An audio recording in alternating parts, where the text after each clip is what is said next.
Halo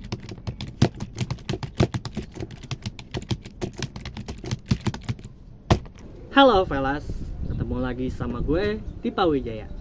Di video kali ini gue bakal membahas suatu hal yang penting untuk kalian yang mungkin akan memasuki babak skripsi di semester akhir, yakni tentang gimana sih cara menemukan ide, teori, dan judul skripsi dalam hitungan menit, atau ya alias gak pakai lama sih. Langsung saja tanpa berlama-lama, let's go!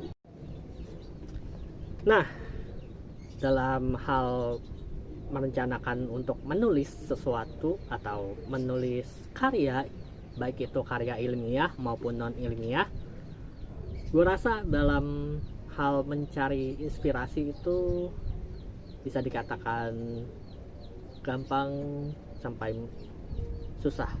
Gampang karena sebenarnya inspirasi itu ada di mana saja, kapan saja, dan ya nggak bisa ditebak juga. Tapi berhubung yang sedang kita bahas ini adalah karya ilmiah yang mana adalah skripsi, gue bakal menjabarkan gimana sih cara menemukan inspirasi buat ide, teori, dan judul skripsi. Cara yang pertama yang kalian bisa lakukan adalah, pertama, coba baca jurnal yang ada sesuai jurusan dan peminatan kalian atau konsentrasi jurusan kalian. Kalau gue kan kemarin jurusannya ilmu komunikasi, peminatan atau konsentrasinya itu adalah jurnalistik. Nah, hal yang pertama gue baca deh tuh jurnal yang ada. Teori apa sih yang sering keluar? Gimana metode penelitiannya? Walaupun memang skripsi dan jurnal itu tentu saja dalam bentuk tulisannya berbeda, tapi kan kalian bisa dapat gambaran deh tuh gimana sih apa sih teori-teori yang sering keluar, metodologinya gimana, dan lain sebagainya. Cara yang kedua adalah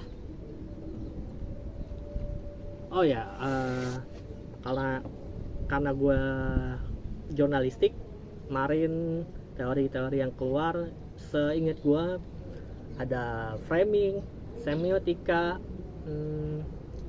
dan lain sebagainya. Cara yang kedua adalah baca-baca di medsos. Iya, kalian gak salah dengar. Medsos itu menurut gue nggak cuma tentang hiburan atau yang bisa buat tempat promosi jualan, tapi juga bisa buat mengobservasi ide apa sih, ide buat karya ilmiah kalian, atau dalam hal ini skripsi. Apa sih masalah-masalah yang ada di media sosial yang belakangan ini terjadi? Mungkin berkaitan dengan jurusan yang kalian minati, mungkin juga enggak, tapi bisa juga sih. Kayak jurusan psikologi mungkin kan bisa nyambung tuh. Ada masalah apa nih yang berkaitan dengan teori-teori yang sudah gue pelajari. Nah, itu dicatat deh tuh satu-satu. Misalnya apa gitu, didaftarin aja dulu. Terus nanti kan soal kelanjutannya gimana bisa dibahas kemudian. Cara yang ketiga adalah sambil bengong. Ya, kalian juga nggak salah dengar. Bengong itu menurut gue kegiatan yang cukup bermanfaat kalau kalian punya tujuannya. Nggak sekedar bengong-bengong diem aja, nggak bertujuan. Mungkin bengong itu untuk mengistirahatkan pikiran, karena kalian coba memaksa buat mencari inspirasi namun nggak ketemu. Coba deh dilakukan bengong, mungkin di waktu pagi sambil mantengin burung-burung tetangga yang berkicauan, sambil ngopi atau ngeteh, mungkin juga bisa di sore hari sambil menikmati senja kayak anak senja kan. Terus cara yang keempat yang kalian bisa lakukan adalah observasi langsung. Nah, observasi langsung ini menurut gue nggak usah jauh-jauh, bisa dimulai dari lingkungan sekitar kalian. Tapi gimana kalau misalnya tinggalnya di komplek perumahan? Ya bisa juga keluar dari komplek perumahan tersebut buat mengobservasi ada masalah apa sih yang ada di masyarakat belakangan ini. Bisa juga mungkin ke tempat nongkrong atau di mana saja yang ada keramaian, tapi nggak selalu dari keramaian itu yang menjadi inti dari sumber inspirasinya, melainkan adalah menurut gue hawa dari sosialisasi itu sendiri sih, biar kalian pikirannya nggak semraut di kamar aja gitu, mantengin medsos atau streaming film secara terus menerus.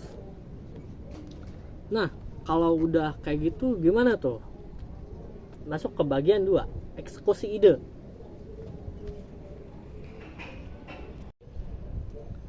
Nah, jika kalian sudah menemukan ide-ide teori dan judul skripsi yang ada, langkah selanjutnya yang kalian bisa lakukan untuk mengeksekusi ide tersebut adalah, cara yang pertama, kalian harus renungkan dan pikirkan baik-baik. Skripsi yang kalian akan kerjakan itu mau kualitatif atau kuantitatif.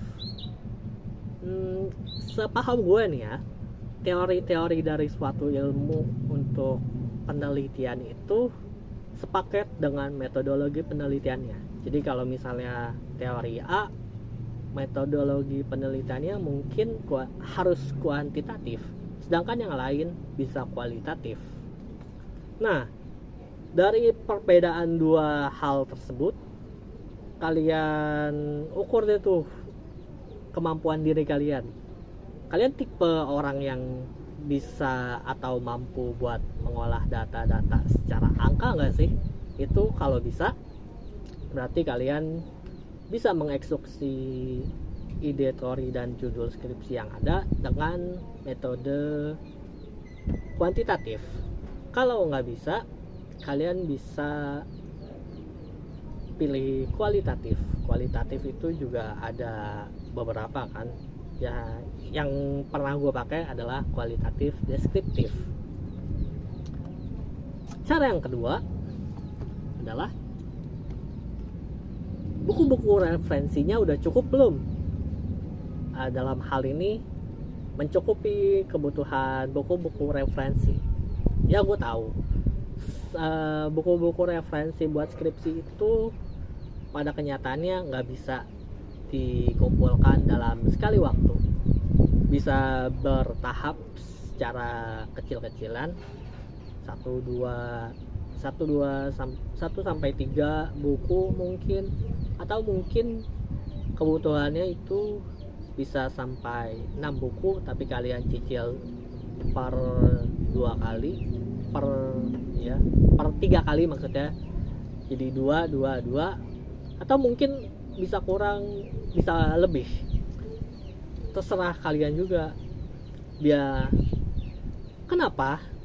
Karena biar analisis yang kalian lakukan atau metode atau penelitian yang kalian lakukan ini nggak tersendat di tengah jalan gitu loh, karena kurangnya buku referensi yang ada. Hal yang ketiga atau cara yang ketiga yang kalian bisa lakukan adalah cari jurnal-jurnal pendukung teori yang udah kalian pikirkan. Ya, ini sepaham gue, jurnal-jurnal ilmiah itu juga penopang dari suatu tulisan skripsi. Karena seingat gue sih jarang ya karya ilmiah skripsi yang yang nggak ada jurnalnya sama sekali, nggak ada referensi jurnalnya sama sekali, atau dikit juga mungkin hanya 1 sampai 2. Itu pun kalau buku-buku referensinya udah cukup. Nah, itu dia penjabaran dari gue tentang gimana sih cara menemukan ide-ide teori dan judul skripsi yang mungkin kalian akan kerjakan segera dalam fase skripsi atau babak skripsi di semester akhir. Dengarkan nasihat dari gue nih ya. Apapun yang terjadi nanti saat skripsi yang selesai adalah skripsi yang bagus adalah skripsi yang selesai dikerjakan, bukan skripsi yang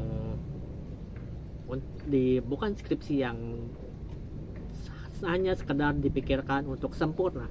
Karena gak ada juga dan gak bakal ada juga skripsi yang sempurna. Mungkin kalian mengerjakan skripsi itu bisa 1 semester, mungkin juga harus 2 semester kalau kalian kuliah di kampus yang bisa 2-3 kali kelulusan per tahun, atau bisa juga di tahun berikut ya, kayak gua kemarin di kampus. Tetap semangat dan jangan gugur saat skripsi. Karena apa? Karena bayaran kuliah itu mahal. Bye bye.